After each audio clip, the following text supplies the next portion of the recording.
This is Nelson George for BlackAtlas.com. I'm standing inside the Galleria in the center of Milan, Italy. Milan is Italy's biggest city. It is one of the world centers of fashion and a fascinating place to visit. So for the next couple of minutes, you're going to be walking with me around Milan. Nelson George for BlackAtlas.com. I'm here in Milan standing in front of Il Duomo. It's kind of the Statue of Liberty, if you will, of Milan. It's that iconic place that all the Milanese identify with. So even if you're not a religious person, I think it's worth a visit to Il Duomo.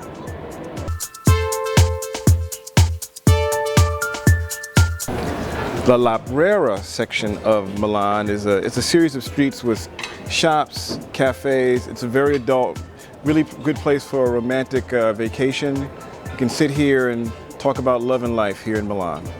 Having a real summer favorite, gelato. You know, gelato is a very Italian version of ice cream. There's no eggs in it. The formula was developed back in the 1500s, and before then ice cream had only been something the royalty had eaten back in the day. But once they began mass producing it in Italy in the 1500s, it became something everyone dived into, like I'm about to right now. Viva Italia! I was walking down the street here in Milan and I noticed these images of basketball players in a tie store, and it hit me, of course, that basketball is the #2 sport in Italy, right behind soccer. And there's a direct connection between American basketball, the NBA, and professional ball here in Italy. The coach of the Knicks, Mike D'Antoni, was a star here as a leading scorer at the Milan professional team. Kobe Bryant, in fact, is a part owner of the Milan professional team. When you come to Milan, don't be afraid to check out the professional basketball team. Some of the best ball in the world. I'm outside a castle and a fountain, beautiful fountain in the center of Milan. There's a Latino festival about to start, and I'm going to go inside and check out some of the music and dance.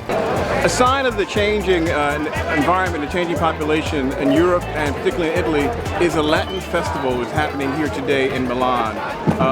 There's dancers from Brazil, drum circles. There's also some music that sounds like from the Caribbean. You also see a lot of people of color who are part of the festivities, so there's lots of musicians and a population of people of color from around the diaspora.